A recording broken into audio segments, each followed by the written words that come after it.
చక్కనిదో ఈ తెలుగు తోట, ఎంత పరిమళమో ఈ తోట పూలు.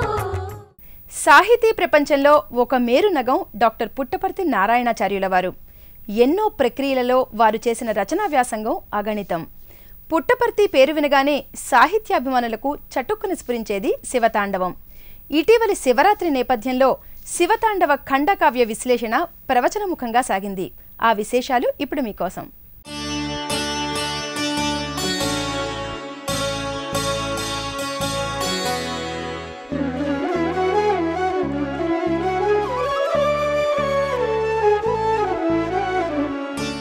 పుట్టపర్తి నారాయణాచార్యుల వారి బహుదా ప్రశంసనీయమైనటువంటి శివతాండవ రచన. ఆ శివతాండవ రచనలోని నాట్య సంగీత సాహిత్య విశేషాలను ఎన్ని రోజులు చెప్పుకున్నా తని తీరదు. శేషశైల శిఖరాదివాసిన కింకరా పరమ వైష్ణవావయం. శేషశైల శిఖరాదివాసుడైనటువంటి వెంకటేశ్వర స్వామికి మేమంతా భక్తులము. అనూచానంగా మాకు తరతరాల నుంచి శ్రీ వైష్ణవం ఉంది మా ఇంట్లో. కానీ వారు చెప్పేది ఏంటంటే తత్తథాపి తత్తథాపి శశిఖండ శేఖరే శాంకరే మహసి లీయతే మనః. అయినా కూడా వెంకటేశ్వర స్వామి భక్తులు తరతరాలుగా మా కుటుంబం అంతా కూడా, మా అయ్యగారి కుటుంబము కృష్ణదేవరాయల వారి ఆస్థాన గురువైనటువంటి శ్రీమద్ తిరుమల తాతాచార్యుల వంశానికి చెందిన వాళ్ళనమాట. శేషశైల శిఖరాదివాసిన కింకరాహ పరమ వైష్ణవావయం. పరమ వైష్ణవత్వమే మా మతము. అలాంటిదైనా కూడా తథాపి అయినా కూడా శశిఖండ శేఖరే శాంకరే మహసి లీయతే వనః. శశిఖండ శేఖరుని అయినటువంటి సదాశివుడు మందే మనసు మాటి మాటికి లీనమవుతుంది. ఇదేంటో నాకు అవినాభావమైనటువంటి సంబంధం అని మా నాన్నగారి శివకర్ణామృత శ్లోకంలో రాశారు. ఆ శ్రీ వైష్ణవుడైనటువంటి శ్రీమద్ నారాయణ తిరుమల నారాయణాచార్యుల వారు శివతాండవ కావ్య గానం చేయడం అన్నది కూడా ఒక చరిత్ర అండి.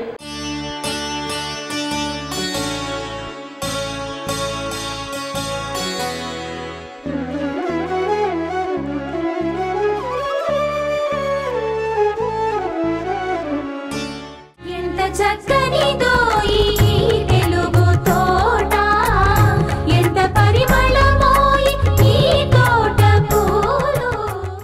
ఇవండి ఈనాటి తెలుగు తోట సురభిళాలు. మళ్ళీ వచ్చే వారం మరిన్ని విశేషాంశాలతో తెలుగు తోటలో కలుసుకుందాం ఇదే సమయానికి. నమస్కారం. ఎంత చక్కనిదో ఈ తెలుగు తోట, ఎంత పరిమళమో ఈ తోట పూలు. తెలుగు తోట సాహిత్య సంచిక కార్యక్రమం ప్రతి సోమవారం ఉదయం 9 గంటలకు, తిరిగి ప్రతి మంగళవారం రాత్రి 8:30 ప్రసారమవుతుంది.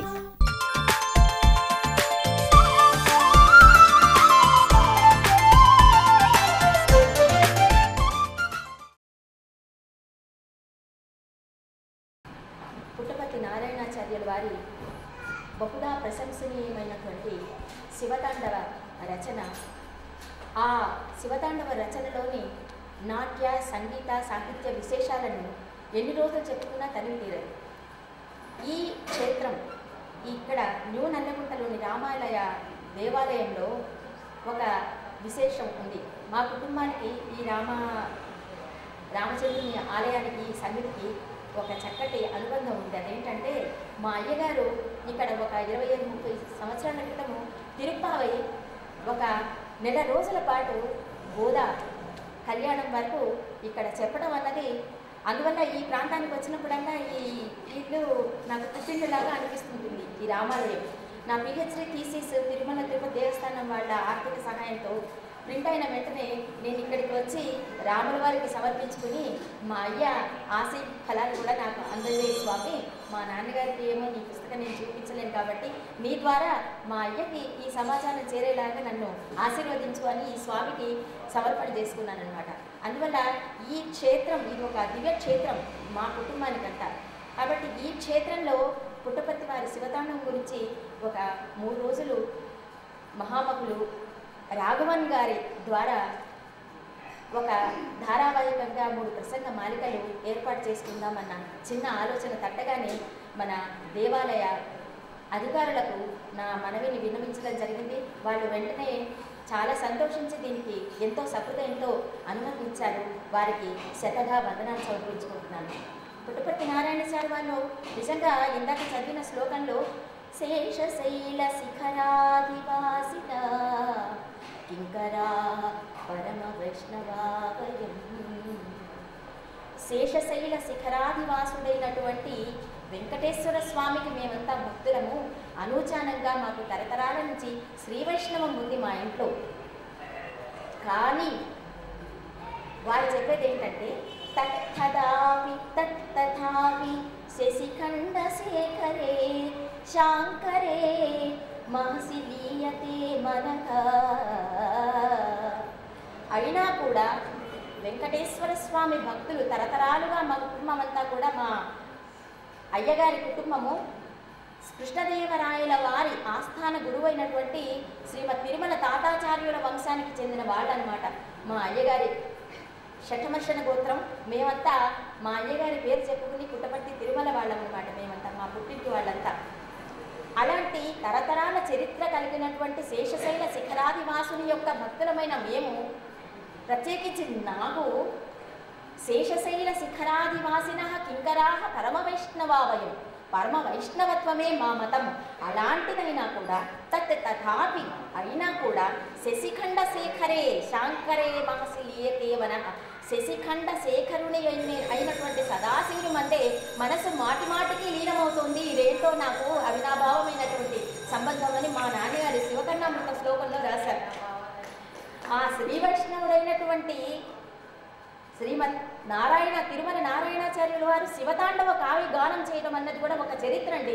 నేను ఎన్నిసార్లు అనుకున్నా కూడా దాన్ని హృదయాన్ని ఆవిష్కరించే ప్రయత్నం మన టీకేవి రాఘవ గారు పూర్తిగా చేస్తున్నారు. సహస్రదా వారు చేయబోతున్నారు. కానీ ఒక కుమార్తెగా వారి గురించి నేను చెప్పుకోవడం అన్నది, ప్రొద్దుటూరులో అగస్తీశ్వర దేవాలయం ఉందండి. చాలా పెద్ద దేవాలయం. మా అయ్యగారి జీవితం అంతా ప్రొద్దుటూరుతో ముడిపడి ఉందన్నమాట.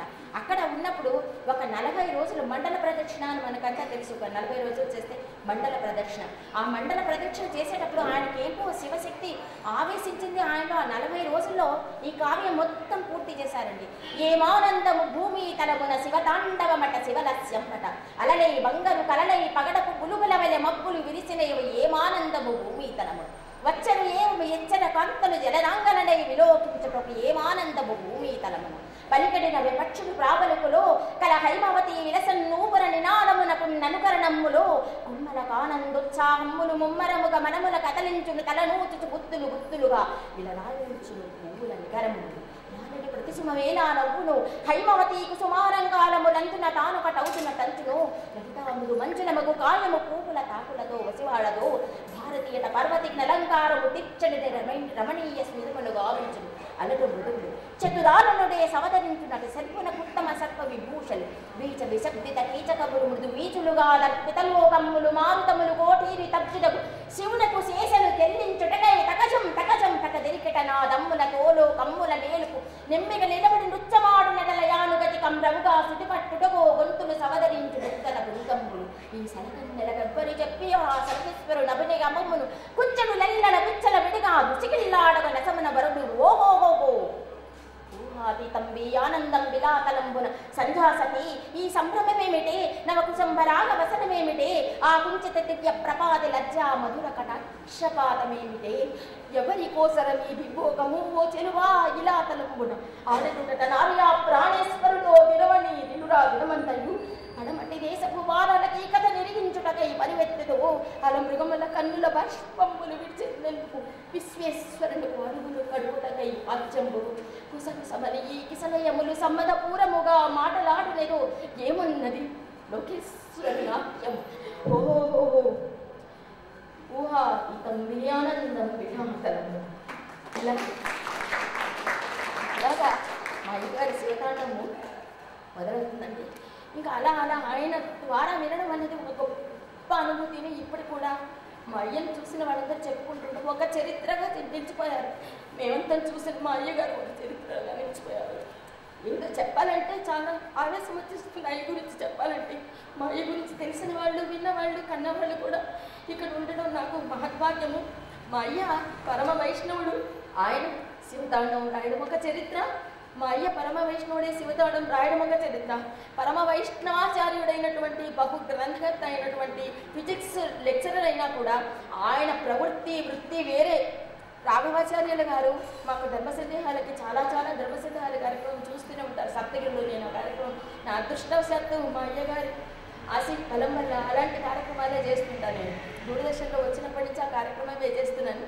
రాఘవాచార్యులు గారు ఆన్లైన్ ఫోన్లో ఎలాంటి క్లిష్టమైనటువంటి సమస్యలు, భారతం కాదు, భాగవతం కాదు, జ్యోతిషం కాదు, వాస్తు కాదు, ఫిజిక్స్ సంబంధించిన క్వశ్చన్లు కూడా దేవుడికి సైన్స్కి ముడిపెట్టి అడుగుతూ ఉంటారు చాలామంది. అలాంటి తమాషా ప్రశ్నలని ఇన్స్టెంట్గా సమయస్ఫూర్తితో జవాబు చెప్పి వాళ్ళని నిజంగా అలాంటి గొప్ప పాండిత్యం ఉన్నటువంటి మన రాఘవన్ గారు, వారు కూడా వీర వైష్ణవులు.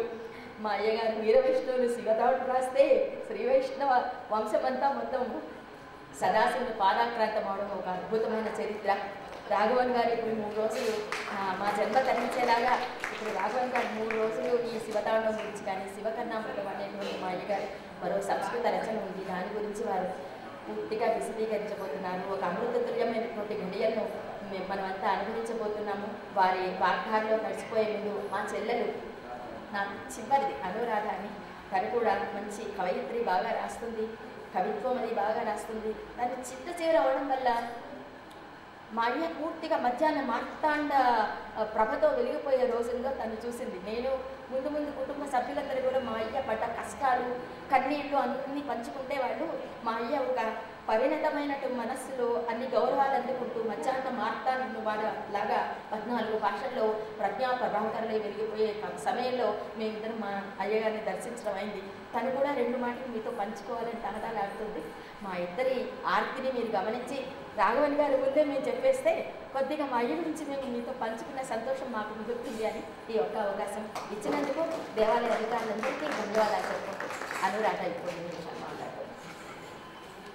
ఆ తర్వాత కోట్ల అష్టాక్షరి జపం చేశారు. ఆయనకు ఏ అనుభూతి కలగకపోవడంతో ఆ జీవితం మీద విరక్తి చెంది ఆయన హిమాలయాలకు వెళ్ళిపోయినారు. హిమాలయాలకు పోయి అక్కడ సాధు సంతులతో ఎంతో చేసి నేను ఇంత జపం చేసినా కూడా, నాకు గాయత్రి ముగించినా కూడా ప్రతి ఒక్కరూ నాకు డబ్బులు కావాలా, కీర్తి కావాలా, నాకు ఇల్లు కావాలి, పొలాలు కావాలి, నాకు ధన కనుక వస్తు వాహనాలు కావాలని అడుగుతారు. అయ్యి నాకు పరమాత్మ అనుభూతి కావాలి. పరమాత్మ, అయ్యో నేను ఇన్ని కోట్లు జపం చేశానే, నాకు పరమాత్మ సంబంధమైన అనుభూతి ఎందుకు కలగలేదు? ఆ పరమాత్మ నాకు తన లీలా విగ్రహ రూపాన్ని కానీ ఒక అనుభూతిని కానీ నాకు ఎందుకు కలిగించలేదు అనే ఒకే ఒక్క తపన కలిగే వాళ్ళు ఈ లోకంలో ఎవరైనా ఉంటారా? ఎంత పండితుడైనా కావచ్చు, ఎంత కవైనా కావచ్చు, ఏదో వేదిక మీద వచ్చి 2 మాటలు దేవుడి గురించి చెప్తారు, పై లౌకిక వ్యవహారాల్లో మునిగిపోతారు. కానీ ఆయన అట్లా కాదు. సిన్సియర్గా లౌకికాలు అనేటటువంటి ఆయన జీవితంలో, ఆయన మనస్సులో ఆయన ఎక్కడా లేవు, ఆయన కవిత్వంలో కూడా లేవు. మీకు ఎక్కడైనా కూడా ఒక స్వామి దొరుకుతాడు, ఒక కవి దొరుకుతాడు, ఒక పండితుడు దొరుకుతాడు. కానీ లౌకికం అనేది లేని ఇవన్నీ స్టేజీ మీద చాలామంది చెప్తారు. ఆయన జీవితం మీరు కావాలంటే ఎక్కడైనా చదవండి. ఆయన జీవితంలో లౌకికం అనేది కానీ, స్వార్థం అనేది కానీ, సంకుచితత్వం అనేది కానీ ఏ మూల ఏ కోదాన ఆయనకు లేవు. ఇతరులకు ద్రోహం చేయడం, మోసం చేయడము ఇవన్నీ లేవు ఆయనకు. నాకు ఈ దైవ సంబంధమైనటువంటి ఏ విధమైనటువంటి అనుభూతిని కలగలేదని చెప్పేసి ఆయన హిమాలయాలకు వెళ్ళిపోయినాడు. హిమాలయాలకు పోయి అక్కడ ఒక హిమవత్ పర్వతం మీద నుంచి ప్రాణత్యాగం చేయాలని వెళ్ళిపోతుంటే అప్పుడు ఈ శివానంద సరస్వతి గారు రావడము, ఈయనను చూసి నాయన ఏమి ఎక్కడ ఇట్లా వెళ్ళిపోతున్నామంటే, నేను ఇట్లా నాకు కోట్లు చేశాను, అష్టాక్షరి చేశాను, గాయత్రి ఎప్పుడో ముగించాను, నేను ఇన్ని గ్రంథాలు చదువుకున్నాను, సంస్కృతం చదువుకున్నాను, వ్యాకరణం చదువుకున్నాను, కానీ నాకు ఆ దైవపరమైనటువంటి మరి ఒక్క నామం ఒక్కసారి జపిస్తేనే మనకు కోట్ల జన్మ అంతా కూడా పాపక్షయం అవుతుందంటారే, నేను ఇన్ని కోట్లు జపం చేశానే, ఆ దేవుడు అనే వాళ్ళు పురాణాల్లో చెప్పినవన్నీ అబద్ధమేనా, మరి నాకు ఏ విధమైనటువంటి దైవపరమైనటువంటి అనుభూతులు నాకు ఎందుకు కలగలేదు అని చెప్పేసి, అందుకే నేను ఇట్లా ప్రాణత్యాగం చేయడానికి పోతున్నాను, నాకు కీర్తి వద్దు, ప్రతిష్ఠ వద్దు, పెళ్ళామొద్దు, పిల్లలొద్దు, జీవితం వద్దు, నాకు ఆ దేవుడే కావాలా అని చెప్పేసి ప్రాణత్యాగం చేయడానికి పోతుంటే ఈయనలో ఉండేటువంటి సత్యమైనటువంటి ఆ లౌకికమైనటువంటి నిజమైనటువంటి ఆధ్యాత్మికమైనటువంటి అనేటువంటి ఆ అంశాన్ని ఆయన గుర్తించారు. శివానంద సరస్వతి గుర్తించి ఆయన ఇట్లా చూస్తూనే వాళ్ళు మహాతపస్సంపన్నులు హిమాలయాల్లో పోయి ఎంతో శిష్య సంపదను పెట్టుకొని వాళ్ళు ఉన్నారంటే వాళ్ళకి ఎంత వాళ్ళ తపశక్తి ఉంటుంది. వాళ్ళకి ఒక మనిషిని చూస్తూనే ఈ మనిషి ఏంటి, వాళ్ళ పూర్వం ఏమిటి, పరమేమిటి, వాళ్ళు ఎట్లాంటి వాళ్ళ సంస్కారం ఏమిటి అనేది గ్రహిస్తారు. ఇట్లా చూసి ఓహో వీడు చాలా సంస్కారవంతుడు, వీడు ఎన్నో చాలా పరిపక్వమైనటువంటి జన్మ ఇది అని చెప్పేసి ఆయన తన ఆశ్రమంలోనే కొద్ది రోజులు పెట్టుకొని అన్ని సకల శాస్త్రాల్లోనూ అతను పరీక్షించి సరస్వతి పుత్ర అనే బిరుదును పెట్టుకొని అయినా నువ్వు ఈ సరస్వతి పుత్ర అనే బిరుదుకు నీవు చాలా చాలా తగినటువంటి వాళ్ళవి. ఎంతోమంది ఎన్నో బిరుదులు పెట్టుకుంటారు కానీ వాళ్ళకి అవేవో తగిలిచ్చినట్టుంటాయి తప్ప వాళ్ళకి అవి వాళ్ళ కోసమే బిరుదులు పుట్టింది. ఈ బిరుదు నీ కోసమే పుట్టింది.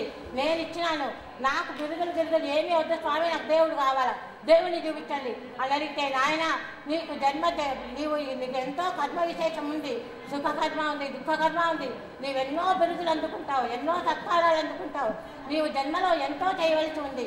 ఇవన్నీ చేసిన తర్వాత నీకు ఆ పరమాత్మ నీకు దర్శనమిస్తాడు అని చెప్పేసి ఆ శివానంద సరస్వతి అయ్యను ఆశీర్వదించి ఆ రోజు మళ్ళీ వెనక్కు పంపించారు. ఆయన ఆశీర్వాదాన్ని, ఆయన ఇచ్చిన ధైర్యాన్ని గుండెల్లో నింపుకొని అయ్యా ఆ రోజు మళ్ళీ మన లౌకికమైనటువంటి ప్రపంచానికి అయ్య వచ్చినారు. ఎన్నో గ్రంథాలు రాశారు, ఎంతో పరమశివునికి ఇది జనప్రియ రామాయణం రాసినారు, శివతాండవం రాసినారు, పండలి భాగవతం రాసినారు. ఆయన జీవితం అంతా భక్తిమయం. అటువంటి భక్తుడు ఎప్పుడో పురాణాల్లో త్యాగయ్య వాళ్ళు వీళ్ళు ఉంటారు కానీ చిట్ట చివరి భక్త కవి అయ్య ఒకలే. ఈ విధంగా ఇంత నిష్కల్మషంగా పరమాత్ముని ప్రార్థించే వాళ్ళైతే ఆయనను చూసి తరించిన వాళ్ళు వాళ్ళ శిష్యులను కూడా మీరు అడగవచ్చు. వాళ్ళు కూడా అయ్యని గురించిన ఎన్నో అనుభూతులు మీకు చెప్తారు. నేను కూడా ఒక గురువులాగా నేను 14 ఏళ్ల వయసు నుంచే ఆయనను నేను గురువుగా భావించాను. మీరు ఆయన శిష్యులను కూడా మీరు కనుక్కుంటే కదా వాళ్ళు కూడా ఎన్నో విధమైనటువంటి అనుభూతులు వాళ్ళు పొందారు. అవి మీకు వాళ్ళు కూడా వివరిస్తారు. అయ్యేటి గురించి పూర్తిగా తెలుసుకోవాలంటే మీరు ఎంతో అధ్యయనం చేయాల్సి ఉంటుంది. నేను ఎంతో అధ్యయనం చేసి నేను మా అక్క ఆడపిల్లాలి అయినా కూడా ఒక కొడుకులాగా అయ్య పుస్తకాలన్నీ వెలుగులోకి తీసుకురావాలా, అయ్య పుస్తకాలన్నీ అయ్యవి ఎంతో విజ్ఞానం ఉంది అయ్య పుస్తకాల్లో, ఇదంతా ప్రపంచానికి అందించాలని చెప్పేసి అది తన సొంత డబ్బులను ఇంట్లో సమస్యలు ఎన్నన్నా ఉండని అయ్య పుస్తకాలన్నీ వేస్తూ ఉంది. ఒక కొడుకు ఈ పని చెయ్యాలి, ఒక కూతురు కొడుకుగా నిలబడి ఈ పనులన్నీ చేస్తూ ఉంది. మా అక్క పైన ఉన్న మా అయ్య కూడా దీనికి ఎంతో సంతోషపడుతూ ఉంటాడు. మీరు ఈ విధంగా అమ్మలున్నారు, నాన్నలు ఉన్నారు, ఇక్కడ ఒక ఆడకూతురు తన తండ్రి కోసము ఇంత సేవ చేస్తూ ఉంది కాబట్టి మీరంతా కూడా నిండు మనసుతో ఆమెకు మీ ఆశీర్వాదాలు ఇవ్వాలి. ఒక కూతురు తండ్రి ఆస్తిని పంచుకునే వాళ్ళు ఉంటారు కానీ తండ్రికి నిష్కల్మషమైన హృదయంతో 60 ఏళ్ళ వయసు వచ్చినా కూడా తండ్రి పేరు కోసం తపస్సు చేసేది మా అక్క.